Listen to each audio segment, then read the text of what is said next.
God said there's not...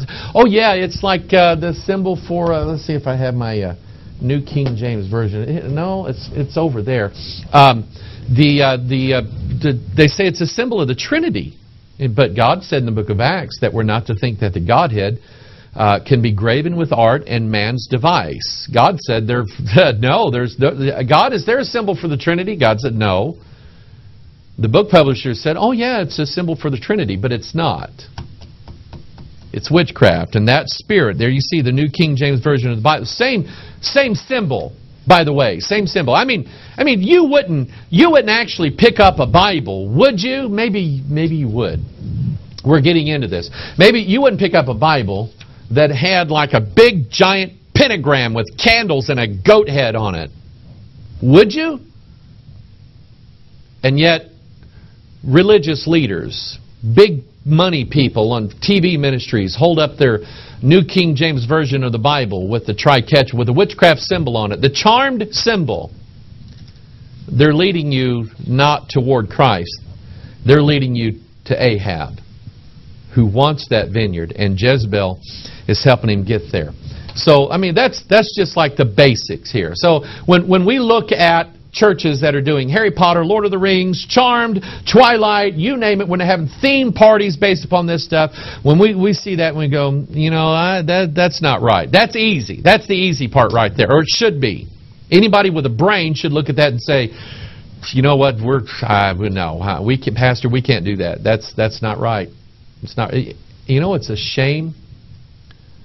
It's the pastors who are not just standing back and allowing it to happen. They're the ones promoting it. What does that say about the pastors? What does that say about them? Let's change here, okay? Because we know that witchcraft is part of the occult, so we should stay away from the movies, the books, all that stuff. Stay away from things that are occult. Keep it out of your church, okay? Keep it out of your home, keep it out of your family. Just keep it out, okay? The next thing we get into, let me read a verse, okay, out of my Bible. I love my Bible. This actually, this old Bible that I have, and I have a piece of Scotch tape holding this page together here because it's precious to me. I don't want to lose especially this part of my Bible. This is Ephesians chapter 2, verse 8. Let me tell you the real gospel, and there's only one way to the Lord Jesus Christ, only one.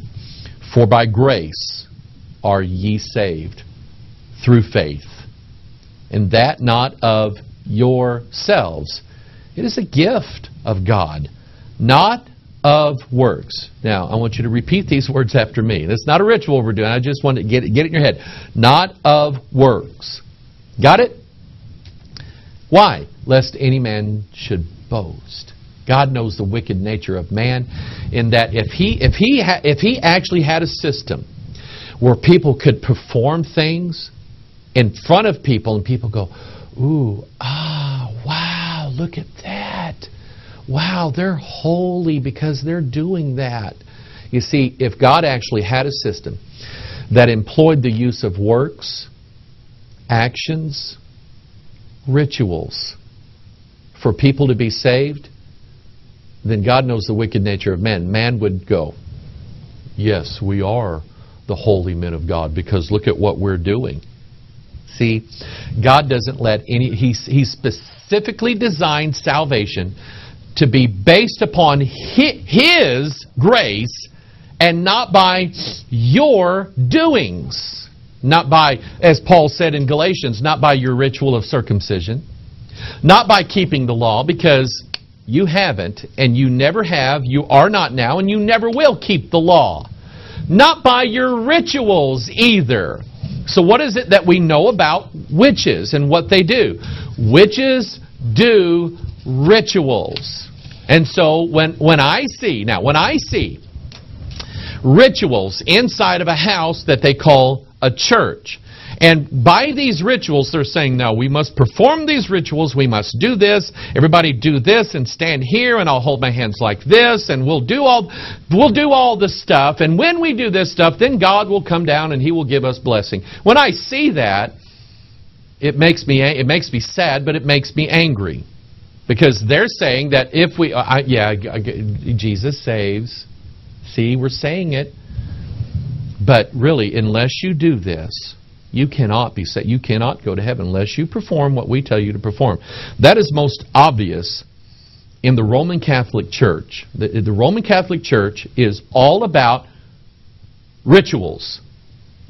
No priest, no Roman Catholic priest has ever told anybody that they're saved without performing a ritual of some kind. The sacraments, the 7 sacraments, all the sacraments of the Mass, the sacraments of confession, the sacraments of penance, the sacraments of holy marriage, the sacraments of the holy orders, like becoming a priest or a monk or a nun.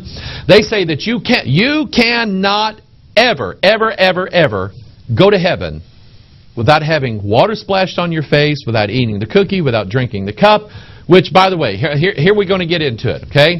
Roman Catholic ritual states that the priest, once he performs, he has this little cookie in a box. It's called a monstrance or whatever. You know, you see him hold the monstrance, a big sun image with the cookie in it, the wafer. He takes the wafer, and once he says, listen to this now. Think about witchcraft. Once he says the right words, and see, these priests, they actually have a book with all these words written in it that they have to recite. Priests just can't make it up as they go. They recite the words. And when they recite the words and perform the ritual, then the wafer turns into God. It's called the doctrine of transubstantiation. They teach this right here. If you ever watch a Roman Catholic priest, once they turn that cookie into God, they're like, oh, we got to be careful. We can't get crumbs on the floor. You watch them. That's what they're doing. They've performed a magic spell using incantations and ritual performances that has turned this wafer, this piece of dough, into God. And they say, now, anybody here want to be saved? You want to go to heaven? You have to eat this. If you don't eat it, you're not going to heaven. It's idolatry. I'm going to read you a verse. Galatians chapter 5, verse 20. Paul here again says the word witchcraft, and he says idolatry right next to it. You see, I want you to look at this picture here. Okay, you know what idolatry is? It's bowing down to a thing, something. Okay, I was reading a little bit of history today, and I was reading about, I think, who was it? Cortez. Went into Mexico, Montezuma, and the Cortez brought some missionaries with him, and they went in there, and they said, you know what, we want to follow your religion. And so they said, yeah, get rid of all your idols. Get rid of that idol over there of Quetzalcoatl, and get rid of that idol over there. Stamp them down to the ground. And so they did. They did exactly what Cortez told them to do. And then Cortez, he had the priest set up a statue of Mary and said, this is your real God right here. Okay, you bow to that. Catholic priest turns the wafer into God, sets it there, and then he bows before it. You see, witchcraft and idolatry, they always go hand in hand. And so it's very subtle. The devil is very, very subtle. You have to know how to spot it. Let me just tell you what I could just read this verse again, and you should get it. For by grace are you saved through faith, and that not of yourselves. It is a gift of God, not of works, lest any man should boast. So you understand that you can be saved by simply just believing God. That's not a work, by the way. That's a thought. That's a belief. I believe the Scriptures. I believe the Bible. I believe Jesus died on the cross for my sins. I believe I'm a sinner and I'm going to hell.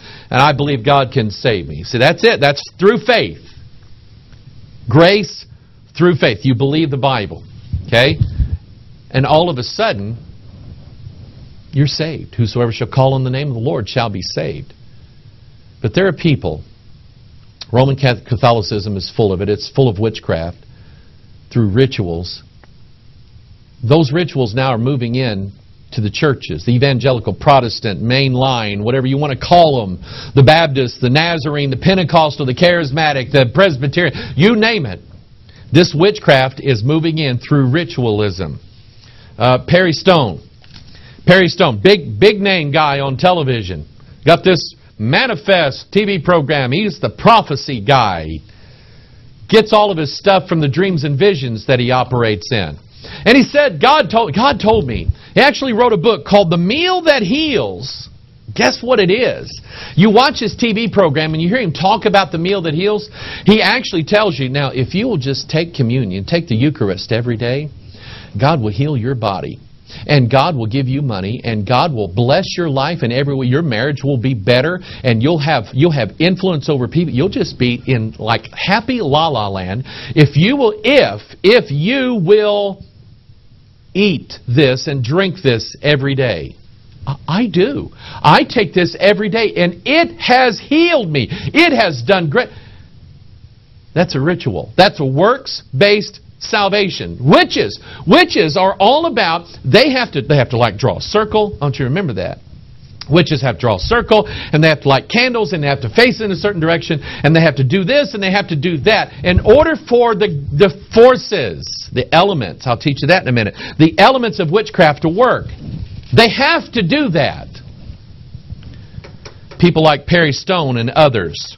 Here it is, Gentezin Franklin writes a book called Fasting. Look at this.